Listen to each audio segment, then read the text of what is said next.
नमस्कार विद्यार्थी मित्रांनो, आपण मुंबई उच्च न्यायालय याच्या ज्या 2011 ते 2025 या काळामध्ये झालेल्या ज्या प्रश्नपत्रिका आहेत तर त्या इतिहास विषयाचं विश्लेषण आपण या व्हिडिओच्या माध्यमातून पाहूया। याच्यामध्ये प्रश्न आहे, आचारांग सूत्र हा खालीलपैकी कोणाचा पवित्र ग्रंथ होता?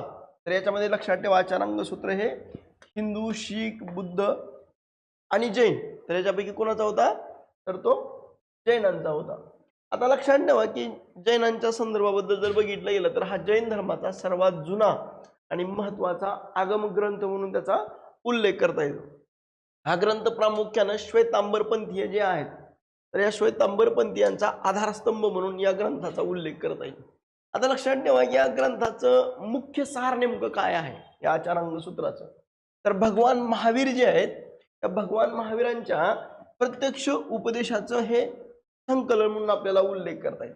आचारसंहितेच्या संदर्भाबद्दल जर बघितलं की जैन साधू आणि साध्वींसाठीचे असणारे जे कठोर नियम आहेत तर त्यामध्ये आहेत अहिंसा, सर्व जीवांप्रती दया आणि संरक्षणाची एक शिकवण ही यामध्ये आपल्याला उल्लेख करता येईल। साधूंचं जीवन आणि आचारांग सूत्रामध्ये जर बघितलं तर साधेपणा आणि तपस्या या ग्रंथांमध्ये जर बघितलं गेलं तर अन्नासाठी भिक्षा मागणं, प्रवासाचे नियम, इंद्रिय संयम यावर सविस्तर नियम दिलं आणि मोक्ष प्राप्तीसाठी हे आवश्यक मानण्याची भूमिका घेतल्याचा उल्लेख आपल्याला करता येईल। आता लक्षात ठेवा, अहिंसेचं जे असणारं तत्वज्ञान आहे ते म्हणजे कुणालाही मारू नका, कुणावरही शासन करू नका आणि कुणालाही गुलाम बनवू नका, ही भूमिका ह्या आचारांग सूत्राचा मूळ संदेश हा आपल्याला त्याच्यामधून दिसून येतो। इतर धर्मांचे जे पवित्र ग्रंथ आहेत ज्यामध्ये जर बघितलं की हिंदू असतील त्यांच्यानुसार वेद किंवा गीता हे पवित्र ग्रंथ म्हणून आपल्याला उल्लेख करता येईल। शीखांच्या संदर्भाबद्दल जर बघितलं की गुरु ग्रंथ साहिब हे पवित्र ग्रंथ आहे। बौद्धांमध्ये जर बघितलं गेलं तर त्रिपिटक आहे, या त्रिपिटक ही त्यांचा महत्वपूर्ण ग्रंथ म्हणून आपल्याला उल्लेख करता येईल। आता ह्या त्रिपिटकाच्या संदर्भाबद्दल जसं आपण उल्लेख करतो त्यावेळेस सुक्त पिटक आहे, जसं आपण याच्या अगोदरच्या व्हिडिओमध्ये पाहिलंय बुद्धांचे प्रत्यक्ष उपदेश त्याला सुक्त पिटक म्हटलं जात आहे। विनय पिटकांमध्ये भिक्षू आणि भिक्षुणीसाठी शिस्तीचे नियम हे दिलेले आहेत। अभिधम्म पिटकांमध्ये बुद्धांचं तत्वज्ञान आणि मानसशास्त्र हा एक भाग आपल्याला त्या अभिधम्म पिटकांमध्ये येतोय। शीखामध्ये जर बघितलं की गुरु ग्रंथ साहिब याच्यामध्ये जर बघितलं गेलं तर सर्वात महत्त्वाचा एक भाग लक्षात ठेवा, हा जगातला असा एकमेव ग्रंथ आहे ज्याला स्वतः गुरु मानलं जातं। यामध्ये 10 गुरु आणि अनेक संतांची वाणी ही या ग्रंथांमध्ये समाविष्ट केल्याचा उल्लेख करता येईल। यामध्ये लक्षात ठेवा की शीख धर्मीय गुरु ग्रंथ साहिबला फक्त पवित्र ग्रंथ न मानता 10वे गुरु गोविंद सिंह यांच्या आदेशानुसार जिवंत गुरु असं देखील मानलं जातं। इतर अनेक धर्माच्या किंवा प्रांत भाषेतल्या संतांचं विशेषतः नामदेव असतील किंवा विशेषतः प्रामुख्याने पंजाबी गुरुमुखी भाषेमध्ये ब्रज, अवधी किंवा मराठीचा देखील समावेश किंवा इतर जे संत आहेत तर त्यांच्या देखील अभंगाचा किंवा त्यांच्या दोहांचा सहभाग हा या ग्रंथांमध्ये आहे। गुरु अर्जुन देवजी आहेत यांनी संकलन केलं हा एक उल्लेख आपल्याला करता येईल आणि 1 सप्टेंबर 1604 ला अमृतसर सुवर्ण मंदिराची स्थापना केल्याचा उल्लेख आपल्याला करता येईल। उपनिषद म्हणजे नेमकं काय? यामध्ये जर बघितलं की उप म्हणजे जवळ, निषिद्ध म्हणजे बसणं, म्हणजे गुरुच्या जवळ बसून जे गूढ ज्ञान घेतलं जातं त्याला काय म्हटलं जातं? उपनिषद म्हटलं जातं। वेदांचा शेवटचा भाग जो आहे त्याला वेदांत म्हटलं जातं। भक्ती आणि कर्मकांडापेक्षा ज्ञानावर अधिक भर देण्याची भूमिका घेतली। तर नेक्स्ट आहे, खालीलपैकी कोणतं ऋग्वेदातलं उपनिषद आहे? लक्षात ठेवा, ऋग्वेदातलं कोणतं आहे? छांदोग्य उपनिषद, कौतिष्की, तैत्तिरीय उपनिषद आणि कठोपनिषद। याच्यामधलं कौशिकी जी आहे तर हे ऋग्वेदातलं उपनिषद म्हणून आपल्याला त्याचा उल्लेख करता येतो। आता ऋग्वेदातलं जे कौशिकी जे आहे तर हे जो भाग आहे तर हे ब्राह्मण उपनिषद आहे। आता हे ऋग्वेदाशी संबंधित असल्यामुळे प्रामुख्यानं आत्मा, प्राण म्हणजे जीवनशक्ती आणि ब्रह्म याचं सखोल विवेचन हे या उपनिषदांमध्ये आहे असा आपल्याला उल्लेख करता येईल। आता लक्षात ठेवा की वेदाचं वर्गीकरण म्हणजे जे वेद आणि त्याचे असणारं उपनिषद कोणकोणती आहेत याच्यामध्ये लक्षात ठेवा, आपल्या ऑब्जेक्टिव्ह टाईपसाठी म्हणून ऋग्वेदामध्ये कौशितकी आणि ऐतरेय. यजुर्वेदाचं कंठ आणि तैतरेय हे उपनिषद आहे. सामवेदाचं छांदोग्य, केन, अथर्ववेदाचं मुंडक आणि मांडुक्य. म्हणून आपल्याला याचं वर्गीकरण आपल्याला करता येईल. आता त्याच्यानंतरचा आहे छांदोग्य उपनिषद. छांदोग्य उपनिषदांमध्ये जर बघितलं गेलं की एक महत्वाचं वाक्य आहे, तत्वमसी, म्हणजे ते तूच आहेस. म्हणजे उदाहरणादाखल जर बघितलं की हे उपनिषद संगीताशी आणि उपासनेशी संबंधित असल्यामुळं याच्यामध्ये सामवेदाचा भाग म्हणून आपल्याला उल्लेख करता येईल. त्याच्यानंतर तैतरीय उपनिषद आहे. या तैतरीय उपनिषदांमध्ये जर बघितलं गेलं तर हे यजुर्वेदाशी संबंधित आहे. मानवाचे 5 कोश, अन्नमय, प्राणमय, मनोमय, विज्ञानमय आणि आनंदमय, म्हणजे मानवाचं अस्तित्व हे 5 स्तरावर असतं असं हे उपनिषद, हे या तैतरीय उपनिषद हे सांगतात. त्याच्यानंतर एक कंठोप उपनिषद, म्हणजे लहान असणारा नचिकेत जो आहे हा प्रत्यक्ष मृत्यूची असणारा देवता यमराज त्याला प्रश्न विचारतो आणि मृत्यूनंतर काय हा प्रश्न विचारलाय आणि या संवादातून एकच त्याच्यातून निष्कर्ष निघतो. असा उद्देश हा कंठोपनिषदाचा आहे. तो म्हणजे काय, या संवादातून आत्म्याचं अमरत्व हे स्पष्ट होतं असा एक उल्लेख आपल्याला करता येईल. उपनिषदांचं महत्वाच्या संदर्भाबद्दल जर बघितलं गेलं तर उपनिषदामध्ये केवळ पूजा अर्चा नाही तर स्वतःला ओळखण्याचा हा एक मार्ग आहे. जगातल्या महान तत्ववेत्यांनी देखील ते प्रभावित करणारा ज्ञान म्हणून आपल्याला उल्लेख करता येतो. भारताच्या आध्यात्मिक परंपरेचा खरा कणा म्हणून त्याचा उल्लेख आपल्याला करता येईल. आता लक्षात ठेवा की महत्वाचा असणारा जो संदेश आहे ते म्हणजे ग्रंथाचं वाचन हे केवळ परीक्षेसाठी नाही तर जीवनाच्या समृद्धीसाठी आहे असा एक आपल्याला उल्लेख करता येईल. त्याच्यानंतरचा आहे घासीदास यांनी मध्य भारतात खालीलपैकी कोणत्या चळवळीची स्थापना केली? सतनामी चळवळ, स्वाभिमानी चळवळ, स्वाभिमान चळवळ, नायर चळवळ आणि डिस्प्रेस क्लासेस चळवळ. तर याच्या योग्य घासीदास यांनी कोणतं सतनामी जी चळवळ आहे तर त्या संदर्भाबद्दल त्यांनी काम केलं. तर संत गुरु घासीदास जे आहे ते 1756 ते 1850 हा त्यांचा कालखंड आहे. त्यांनी 19व्या शतकाच्या सुरुवातीला मध्य भारतात म्हणजे आजच्या छत्तीसगडमध्ये सतनामी चळवळीची स्थापना केली. त्यांचा जन्म जो आहे ते गिरोधपुरी हे छत्तीसगड मधला जो भाग आहे तर त्या ठिकाणी झाला. त्यांचं ध्येय नेमकं काय होतं तर मानवी समानता आणि जातीभेदाचं निर्मूलन करणं हा उद्देश हा त्यांचा होता. म्हणजे सतनाम, सत्य हेच नाव, म्हणजे सतनाम हेच ईश्वराचं खरं स्वरूप आहे आणि सर्व मानव हे समान आहेत असं यांचं म्हणणं होतं. आता या चळवळीचं मुख्य वैशिष्ट्य जर बघितली गेली तर सर्वात महत्वाचं आहे जातीभेदाला विरोध, अस्पृश्यतेविरुद्ध लढा, व्यसनमुक्ती, मद्यपान आणि मांसाहार हे काय होतं वर्ज्य होतं. साधेपणा, मूर्तीपूजा नाकारून निर्गुण भक्तीवर, म्हणजे सगुण म्हणजे काय, सगुण म्हणजे जे आपल्याला दिसतं डोळ्याला, म्हणजे जे प्रतिमा, मूर्ती, चित्र हे जे आहे ते हे सगुण आहे. निर्गुण म्हणजे चराचरांमध्ये कणाकणांमध्ये असणारा जो ईश्वर आहे तर त्या म्हणजे मूर्तीपूजाला नाकारून त्यांनी निर्गुण भक्तीवर भर दिला आणि स्त्री पुरुष समानता आणि महिलांच्या सन्मानाची वागणूक समानतेची वागणूक देण्याची भूमिका घेतली गेली याचा उल्लेख आपल्याला करता येईल. मध्य भारतातील सामाजिक प्रभावामध्ये जर बघितलं गेलं तर ही जी असणारी सतनामी चळवळ आहे तर ती दलित वंचित समाजाला एक नवी ओळख देण्याची भूमिका घेतली गेली आणि यामुळे स्वतःच्या हक्काची जाणीव ही झाली आणि समाजामध्ये एक प्रकारचा आत्मसन्मान हा मिळाला. या सतनामी चळवळीनं वंचित समाजाला एक नवी ओळख ही दिल्याचा उल्लेख आपल्याला करता येईल, ज्यामध्ये शिक्षणातून ज्ञानाचा प्रसार, स्वाभिमान, यातून जातीयतेतून मुक्ती, एकता आणि एक प्रकारचं वंचितांचं संघटन करणं ही भूमिका आपल्याला त्याच्यामध्ये सांगता येईल. आता ह्या स्वाभिमान चळवळ जी आहे तर ही स्वाभिमान चळवळ ही दक्षिण भारतामध्ये E.V. रामास्वामी पेरियार यांनी 1925 मध्ये तमिळनाडूमध्ये सुरू केली. याचा मुख्य उद्देश हा होता तो म्हणजे ब्राह्मणवादी वर्चस्व हे नष्ट करणं, जाती व्यवस्था नष्ट करणं, मागासवर्गीयांना अर्थात द्रविडियांना समान हक्क मिळवून देणं, महिलांचं सक्षमीकरण करणं, स्वाभिमानी चळवळीचं हे प्रमुख वैशिष्ट्य म्हणून आपल्याला उल्लेख करता येईल.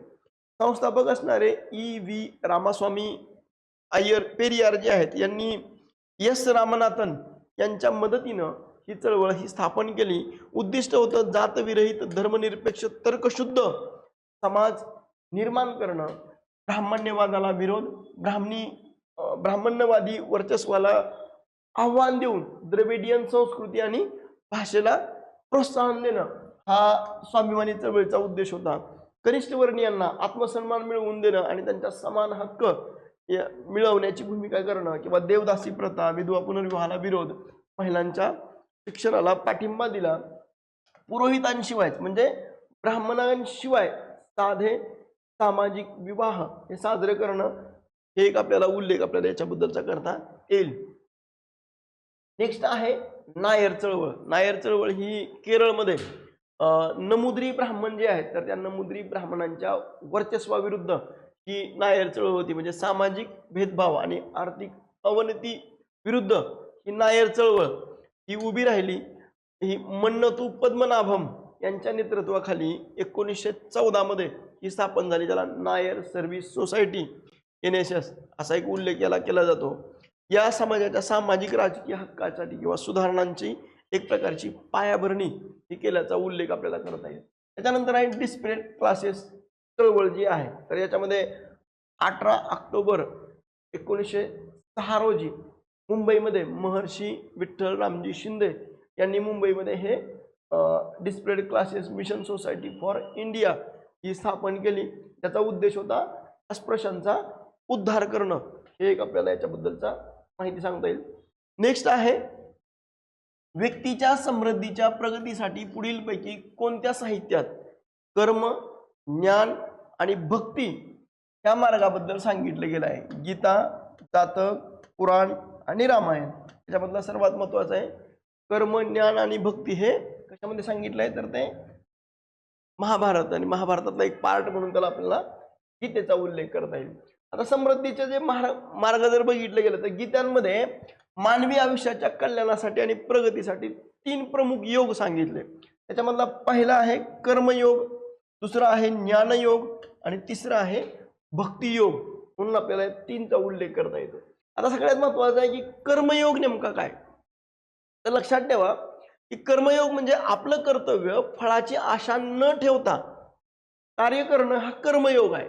म्हणजे कर्मण्यविने वाधिकारिस्ते वा फलेषु कदाचन हे मूळ सूत्र म्हणून आपल्याला उल्लेख करता येईल. म्हणजे याच्या उदाहरणाच्या संदर्भाबद्दल जर बघितलं की एखादा विद्यार्थी जेव्हा निकालाचा विचार न करता पूर्ण एकाग्रतेने अभ्यास करतो तेव्हा तो कर्मयोग आचरणात आणतो असा एक उल्लेख आपल्याला करता येईल. त्याच्यानंतरचा आहे ज्ञानयोग. विवेक आणि सत्य, आत्मा आणि परमात्मा यांचं खरं स्वरूप जाणून घेणं म्हणजे ज्ञानयोग. म्हणजे अज्ञानाचा पडदा दूर करून सत्याचा शोध घेणं हे उद्दिष्ट आहे. म्हणजे उदाहरणार्थ कठीण परिस्थितीत भावनेच्या आहारी न जाता योग्य अयोग्य याचा विचार करणं हा एक आपल्याला याच्याबद्दलचा उल्लेख करता येईल.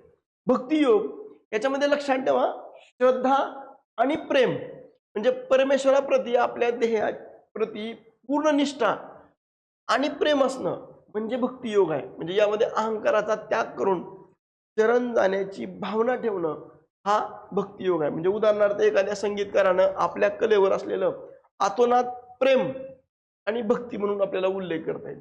आता लक्षात ठेवा की जातक कथा आहेत, या जातक कथा ह्या नैतिक मूल्यावर भर आहे. पुराण आहे यामध्ये कथा आणि उपासनेचं महत्त्व यामध्ये दिलंय. रामायण हे मध्ये आदर्श जीवनाचं उदाहरण हे रामायणामध्ये दिल्याचा उल्लेख करता येईल. त्याच्यानंतरचा आहे त्रियोगाचा संगम. आता त्रियोगाच्या संगमामध्ये जर बघितलं की व्यक्तीच्या पूर्ण प्रगतीसाठी 3ही मार्गांचा समन्वय हा आवश्यक असतो. त्याच्यामध्ये कर्मयोग यामध्ये जे हात आहे कार्य करावं, मेंदू म्हणजे अभ्यास करून ज्ञान घ्यावं आणि हृदय हे त्यातून भक्ती ही असावी असा एक उल्लेख आपला कर्म, ज्ञान आणि भक्ती हा एक उल्लेख करता येईल. आता लक्षात ठेवा एक ऑब्जेक्टिव्हसाठी कर्म, ज्ञान आणि भक्ती या 3 मार्गाबद्दल कोणत्या साहित्यात सांगितलं गेलं आहे तर ते कशामध्ये सांगितलंय तर ते भगवद्गीतेमध्ये सांगितलंय. नेक्स्ट आहे, खालीलपैकी कोणती जोडी किंवा जोड्या योग्य तऱ्हेने जुळले आहेत त्या सांगा. वॉरेन हेस्टिंग हे पहिले गव्हर्नर जनरल. जेम्स मिल भारतीय इतिहासाचे 3 कालखंडामध्ये विभाजन. आता इथं लक्षात ठेवा की हा क्वेश्चन थोडासा गोंधळामध्ये टाकण्याची भूमिका घेतली गेली. आता लक्षात ठेवा की इथं वॉरेन हेस्टिंग हे पहिले गव्हर्नर जनरल, मग त्यांनी जर असं सांगितलं की बंगालमधले पहिले गव्हर्नर जनरल, इथं जर भारताचे पहिले गव्हर्नर जनरल कोण असं जर टाकलं असतं तर ते अधिक सुटसुटीत झाल्याचा उल्लेख करता येईल. याच्यामध्ये केवळ 2 असा उल्लेख केलाय. आता वॉरेन हेस्टिंग 1773 मध्ये जर बघितलं गेलं तर विशेषतः रेग्युलेटिंग ऍक्टनुसार पहिलं बंगालचा गव्हर्नर म्हणून त्यांचा उल्लेख केला जातो. त्याच्या दुहेरी शासन व्यवस्था ही त्यांनी काय केली होती, म्हणजे दिवाणी आणि फौजदारी जे कायदे चालू होते तर त्यानुसार जर बघितलं की दुहेरी व्यवस्था जी आहे तर त्यांनी बंद केली. महसूल आणि न्याय व्यवस्थेमध्ये काय केलं होतं, या वॉरेन हेस्टिंगनी सुधारणा केल्या होत्या.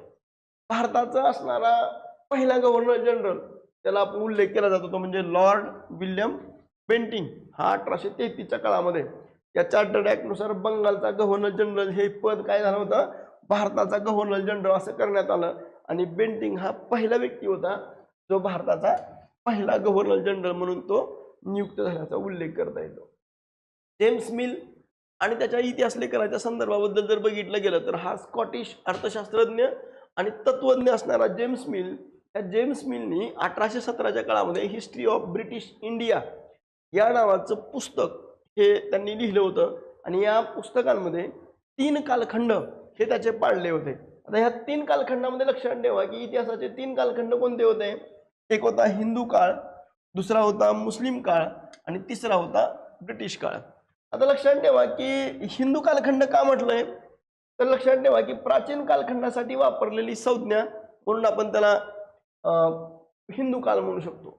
मुस्लिम काळ जे आहे तर ते मध्ययुगीन कालखंडासाठी वापरलं गेलंय किंवा भारतामध्ये मोगल त्या काळामध्ये सत्तेत होते, सल्तनत किंवा मोगलांच्या काळामधला भाग जर बघितला गेला.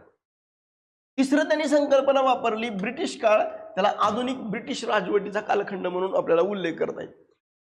आता सगळ्यात महत्वाचा एक भाग इथे लक्षात ठेवा की या जेम्स मिलनी ज्यावेळी या 3 भाग विभाजन केलं गेलं तर ते विभाजन हे त्या कालखंडातल्या धर्माच्या आधारावर त्यांनी केलं. लक्षात ठेवा या काळामध्ये वैदिक असेल किंवा इतर जो भाग आहे तर त्यासाठी म्हणून त्याला हिंदू कालखंड म्हणलंय. मध्ययुगीन कालखंडामध्ये मुस्लिम राजवट होती म्हणून त्याला मुस्लिम कालखंड म्हटलंय. जर धर्माच्याच नावाने जर केलं असतं तर ह्याला ब्रिटिश काळ नाही म्हणायचं होतं, ख्रिश्चन काळ म्हणा ना. म्हणजे जर तुम्ही धर्माच्याच नावाने करताय तर त्याला ख्रिश्चन कालखंड म्हणा.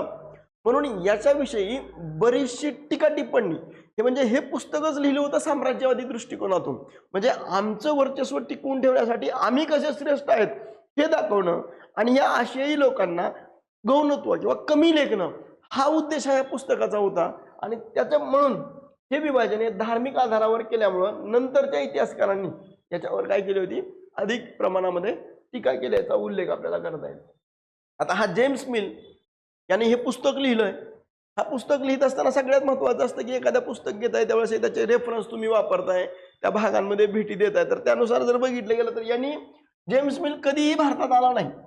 त्याचं पुस्तक अनेक दशकं जे ICS ची परीक्षा पास होणारे जे लोक होते तर ते रेफरन्स बुक म्हणून वापरत होते. म्हणजे त्यांनी जो लिहिलेला चुकीचा इतिहास आहे तर तो ह्या भारताच्या म्हणजे इतिहासात एक शिकण्याचं एक मुख्य साधन हे बनलं होतं. यामुळं भारतीयांबद्दल युरोपमध्ये एक विशिष्ट अशा प्रकारचा दृष्टिकोन भारतीय लोकांकडे बघण्याचा या पुस्तकाने तयार केला होता. म्हणजे अधिकारी येणार असेल तर हे पुस्तक वाचूनच येणार आणि मग तो त्या पद्धतीनं भारतीय लोकांकडे त्या दृष्टिकोनातून पाहणार, हा एक भूमिका होता. आता जेम्स मिलनी याच्या विचाराची मर्यादा जर बघितलं की धार्मिक एकाधिकार, म्हणजे एकाच कालखंडामध्ये म्हणजे ज्याला हिंदू कालखंड म्हणतोय त्या काळामध्ये सर्वच लोक एका धर्माचे नव्हते, इतर धर्माचे पण होते ना. मी जैन असतील, बौद्ध असतील किंवा त्या कालखंडामध्ये जर बघितलं गेलं तर हिंदू आहेत. मग हे म्हणजे एकाच कालखंडामध्ये हे सर्व लोक एकाच धर्माचे नाहीत, ही भूमिका होती. दुसरं लक्षात ठेवा की ब्रिटिश श्रेष्ठतावाद त्यांनी आशियाई समाजाला युरोपपेक्षा मागास समजलं गेलं. म्हणजे ते म्हणजे आम्हीच काही शरो म्हणजे त्या रुडियार्ड किपलिंगची एक जी कविता होती ना, गोऱ्यांच्या पाठीवर ह्या लोकांचं एक प्रकारचं ओझ आहे आणि हे ईश्वराने दिलंय, अशी एक म्हणण्याची भूमिका, म्हणजे आम्हाला यांनी सुधारण्याची भूमिका घेतली गेली. म्हणजे आत्ताचा जो असणारा ट्रम्पचा हेकखोरपणा, आम्ही जे म्हणतोय तेच खरं, आम्हाला जे आमच्या पद्धतीनं जे सत्तांतर करायचं, म्हणजे अलीकडचा आता हा ट्रम्पचं वागणं म्हणजे एक प्रकारचा आधुनिक हा काय आहे, तर एक नवीन वसाहतवाद म्हणून आपल्याला निर्माण जाते. म्हणजे आमच्या पद्धतीनं आम्ही जो म्हणतोय तिथलं सत्तांतर घडवून आणायचं आणि तशाच पद्धतीचा पैदा म्हणून तो तिथं राज्यकर्ता म्हणून बसवायचा, अशी एक भूमिका. आणि आपल्या पद्धतीनं म्हणजे आता डायरेक्टली त्या जमिनीवर जाऊन सत्ता नाही घ्यायची, तर ती आपल्या पद्धतीनं आपल्या बाजूने घ्यायची, अशी एक भूमिका त्याच्यामध्ये दिसते. त्याच्यानंतर प्रगतीचा चुकीचा निकष, म्हणजे केवळ ब्रिटिश राजवटीमुळं भारताची प्रगती होईल असा त्याचा जो दावा होता, तर तो देखील या पुस्तकांमधला चुकीचा आहे. ऐतिहासिक नेक्स्ट आहे तो म्हणजे कोणत्या वर्षी काँग्रेस आणि मुस्लिम लीगनं ऐतिहासिक लखनौ करारावर स्वाक्षरी केली आणि देशामध्ये प्रातिनिधिक सरकारसाठी एकत्र काम करण्याचा निर्णय घेतला गेला. आता हा 1916च्या कालखंडामध्ये लोकमान्य टिळक आणि विशेषतः बॅरिस्टर जिना यांनी 1916ला मुस्लिम लीगचं आणि भारतीय राष्ट्रीय काँग्रेसचं जे अधिवेशन आहे, तर ते विशेषतः या दोन्ही एकत्रित येऊन किंवा वेगवेगळं जरी भरलं असलं तरी त्याच्यामध्ये त्या दोघांमध्ये एक लखनौ, म्हणजे विशेषतः लोकमान्य टिळकांनी याच्यावर भर दिला. लखनौ म्हणजे लखनौ हा एक नवीन आता एक करार तयार करतोय. आणि त्या विशेषतः लोकमान्य टिळकांचं ह्या लखनौ कराराच्या संदर्भाबद्दल म्हणणं असं होतं, ज्यावेळी आपण एखाद्या तिसऱ्या शक्तीबरोबर लढतोय त्यावेळी आपल्या दोघांमधले मतभेद असू नये यासाठी म्हणून आपण ते एकत्रित यावं, या उद्देशानं काँग्रेस आणि मुस्लिम लीगनं एक ऐतिहासिक करारावर त्या काळामध्ये सही केल्याचा उल्लेख आपल्याला करता येईल. आता या कराराचं मुख्य फलित जर बघितलं गेलं तर लक्षात ठेवा की संयुक्त मागण्या होत्या. म्हणजे ब्रिटिशांविरुद्ध स्वशासनासाठी दोन्ही संघटनांनी एक प्रकारे काय केली होती, हातमिळवणी केली होती. स्वतंत्र मतदारसंघ, काँग्रेसनं मुस्लिमांसाठी स्वतंत्र मतदारसंघाची मागणी ही मान्य केली होती. म्हणजे लॉर्ड मोर्ले मिंटो हा जो कायदा आहे म्हणजे 1909चा, तर त्या काळामध्ये त्यांनी मुस्लिमांना स्वतंत्र मतदारसंघ दिलाय, पण त्याला त्या भारतीय राष्ट्रीय काँग्रेसने त्याला मान्यता दिली नव्हती. खरं पाहिलं तर मुस्लिमांना स्वतंत्र मतदारसंघाची मागणी करा शिमल्याच्या अधिवेशनामध्ये, तिथं ज्यावेळेस भेटायला आले त्यावेळेस हे मिंटोनी सांगितलं की त्याची असणार लॉर्ड मिंटोची असणारी पत्नी लेडी मिंटो हिनं तिच्या डायरीमध्ये लिहून ठेवलंय की हे मिंटोनी सुचवलंय. म्हणजे लोकांमध्ये जे ध्रुवीकरण करायचंय किंवा तुम्ही स्वतंत्र मतदारसंघाची मागणी करा, आम्ही तुम्हाला स्वतंत्र मतदारसंघ देतो, हे त्यांनी अगोदर सांगितलं आणि त्याच्यानंतर ती मागणी आली आणि ते स्वतंत्र मतदारसंघ पण दिला. मला मुद्दा हा कोट करायचा लक्षात ठेवा की काँग्रेसनं मुस्लिमांसाठी दिलेलं स्वतंत्र मतदारसंघ याला 1916ला मान्यता दिली, हे एक भाग आपल्याला सांगता येईल. आणि प्रातिनिधिक सरकार, देशात प्रातिनिधिक सरकार स्थापन करण्यावर देखील त्यांनी काय केला होता, भर दिला होता. आता नेत्यांची भूमिका आहे. लोकमान्य टिळक काय म्हणताय की काँग्रेसमधलं मवाळ आणि झाल गट एकत्र आणण्यात आणि मुस्लिम लीगशी संवाद साधण्यामध्ये विशेषतः लोकमान्य टिळकांना एक यश आल्याचा उल्लेख करता येईल. आता लक्षात ठेवा की मोहम्मद अली जिना या काळामध्ये हिंदू मुस्लिम ऐक्याचे राजदूत म्हणून त्या काळामध्ये त्यांना ओळखलं जातं. आता लक्षात ठेवा की हे जे लोकमान्य टिळक आहेत, लोकमान्य टिळकांना 6 वर्षाची शिक्षा झाली. ते मंडालेच्या तुरुंगामध्ये 1914 पर्यंत होते. 1915च्या काळामध्ये ज्यावेळेस ते भारतीय राष्ट्रीय काँग्रेसमध्ये येण्याचा प्रयत्न करत होते आणि त्यांना विरोध करणारे 2 जण होते. एक होते फिरोजशाह मेहता आणि दुसरे होते गोपाळकृष्ण गोखले. ह्या दोघांचा मृत्यू हा डिसेंबर 2015च्या दरम्यानच्या अगोदर झाला. म्हणजे त्यांना विरोध करणारे संपले म्हणून त्यांचा प्रवेश हा सुकर झाला, म्हणजे भारतीय राष्ट्रीय काँग्रेसमध्ये येण्यासाठीचा. म्हणजे हा एक भाग आपल्याला त्याच्यामध्ये लक्षात येतो. आणि त्याच्यामध्ये जर बघितलं गेलं तर 1907ला जी भारतीय राष्ट्रीय काँग्रेसची फूट झाली त्याच्यामध्ये झाल आणि मवाळ हे वेगळे झाले होते, तर ती झाल आणि मवाळ हे एकत्र 1916च्या काळामध्ये आले. हा एक भाग तुम्ही नीटपणे लक्षात ठेवा. म्हणजे ही सुरतची जी फूट आहे 1916च्या एकतेच्या परिस्थितीत 1907 मध्ये ही काँग्रेस अधिवेशन जे झालं, म्हणजे काँग्रेस अधिवेशन 1906ला कलकत्त्याला भरलं होतं. त्याचे अध्यक्ष कोणाला करायचं होतं, तर ते दादाभाई नौरोजींना करायचं होतं.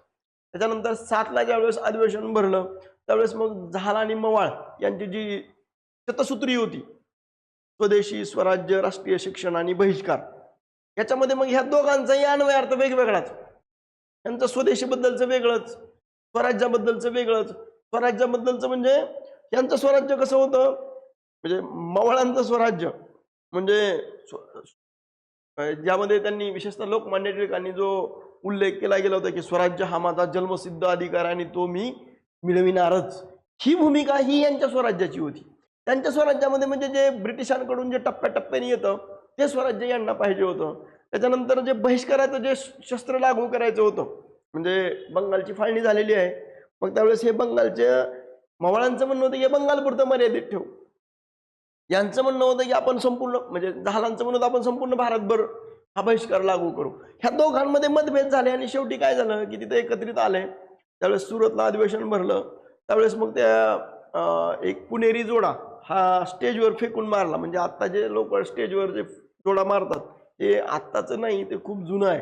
तर ते फेकून मारला. आरडाओरडा झाला, गोंधळ झाला, लाट्याखाट्यांनी मार डाला आणि त्याच्यानंतर लाल बाल पाल यांना याच्यातून बाहेर काढण्याची भूमिका घेतल्याचा उल्लेख आपल्याला करता येईल. त्याच्यामध्ये लक्षात ठेवा की हे जे मवाळ होते, हे मवाळांचं एक वैशिष्ट्य अर्ज, विनंत्या, आवेदनं, निवेदनं, स्मरणपत्र पाठवणं, त्याच्यानंतर वर्तमानपत्रामधून बातम्या देणं, इंग्लंडला शिष्टमंडळ पाठवणं, एवढ्यापुरतं मर्यादित होतं. दुसरं होतं की जहालांचा स्वदेशी, बहिष्कार आणि सक्रिय संघर्षाचा मार्ग अवलंबणं, ची भूमिका ही या दोघांची होती. त्यामुळे ह्या दोघांच्या विचारामध्ये एक प्रकारची तफावत आली. त्याच्यातून जहालांना भारतीय राष्ट्रीय काँग्रेसमधून बाहेर काढण्याची भूमिका घेतली गेली. 1911 मधली जी महत्वाची घटना घडली गेली तर त्यामध्ये लक्षात ठेवा की राजधानीमध्ये बदल झाला. ते म्हणजे राजधानी कलकत्त्यावरून दिल्लीला आली. या दिल्लीचं एक वेगळं वैशिष्ट्य तुम्ही लक्षात ठेवा की आजपर्यंत एक वैशिष्ट्य जर बघितलं गेलं, आजपर्यंत जे बाहेरून जे आलेले लोक आहेत त्यावेळेस ते मुख्य केंद्र हे दिल्ली असायचं. त्याच्यामध्ये खरा धोका हा ओळखला होता तो मोहम्मद तुघलकानी. मग त्या मोहम्मद तुघलकानी इकडे दक्षिणेमध्ये आणली होती दौलताबादला, राजधानीचं परिवर्तन केलं, पण ते लोकांना पचलं नाही. खरं तर ते मोहम्मद तुघलकानी ज्या 5 योजना मांडल्या त्या सगळ्या 5ही बरोबर होत्या, फक्त त्या अंमलबजावणी व्यवस्थित झाली नाही म्हणून तो गोंधळ झाला. पण ही दिल्ली पडली म्हणजे दिल्ली जिंकली, देश जिंकला, अशी एक पार्श्वभूमी होती. त्यामुळे त्यांनी दिल्ली हे मुख्य केंद्र असायचं तर ते त्यांनी पहिल्यांदा चेंज केलं. ब्रिटिशांनी त्याच्या उलट केलं. ब्रिटिशांनी हे दिल्ली हे मुख्य केंद्र ठेवलंच नव्हतं, त्यांनी कलकत्ता ठेवलं होतं. त्यांनी राजधानीचं परिवर्तन पुन्हा कधी केलं, 11ला केलं. म्हणजे फाळणी रद्द झाली. बंगालची फाळणी झाल्यामुळं आणि लोकांचा विरोध वाढल्यामुळं दिल्ली दरबार जे किंग जॉर्ज 5वा आणि क्वीन मेरी यांच्या सन्मानार्थ जो दरबार बदलला तर त्यानुसार ते बदल करण्याची भूमिका घेतल्याचा उल्लेख आपल्याला करता येईल. त्याच्यानंतर 1919ला द्विदल शासन पद्धती आली. मॉन्टेगू चेम्सफोर्ड सुधारणा कायदा लागू झाला, ज्यामध्ये प्रांतांमध्ये द्वैध शासन हे सुरू झालं आणि मॉन्टेगू चेम्सफोर्ड सुधारणा कायदा उल्लेख आपल्याला त्याच्यामध्ये सांगता येईल. आता इतिहासाच्या महत्वाच्या घटनाच्या संदर्भाबद्दल तुम्हाला लक्षात ठेवायचं, 1907ला सुरतची फूट झाली, त्याच्यामध्ये काँग्रेस ही विभागली गेली. 1911च्या काळामध्ये राजधानी दिल्ली म्हणजे कलकत्त्यावरून दिल्लीला हलवली गेली आणि फाळणी रद्द केली. त्याच्यानंतरचा 1916ला लखनौचा करार झाला, ज्यामध्ये काँग्रेस आणि लीग हे एकत्र आले आणि 1919ला मॉन्टेगू चेम्सफोर्ड सुधारणा कायदा झाला आणि त्याच काळामध्ये जालियनवाला बाग हत्याकांड झालं. प्रातिनिधिक सरकारची मागणीमध्ये जर बघितलं गेलं की लखनौ कराराचा सर्वात महत्वाचा परिणाम म्हणजे भारतीयांना प्रथमच एका स्वरात स्वतःचं सरकार हे मागितलं गेलं. राजकीय जागृती ही वाढली गेली आणि ब्रिटिश सरकारवर एक प्रकारचा दबाव हा त्या काळामध्ये निर्माण झाला आहे. प्रशासकीय उत्क्रांतीचा एक जर भाग बघितला गेला तर 1773च्या काळामध्ये गव्हर्नर ऑफ बंगाल, ज्याला गव्हर्नर जनरल ऑफ बंगाल म्हणून उल्लेख केला जातो 1773ला. 1833च्या काळामध्ये काय झालं होतं, गव्हर्नर जनरल ऑफ बंगालच्या ऐवजी गव्हर्नर जनरल ऑफ इंडिया झालं. त्याच्यानंतर 1858ला गव्हर्नर जनरल ऑफ इंडिया ऐवजी व्हाईसरॉय ऑफ इंडिया हा झाल्याचा उल्लेख आपल्याला करता येईल. विद्यार्थी मित्रांनो, तुम्हाला जर हा व्हिडिओ आवडला तर तुम्ही लाईक करा, शेअर करा आणि सबस्क्राईब करायला विसरू नका. थँक्यू.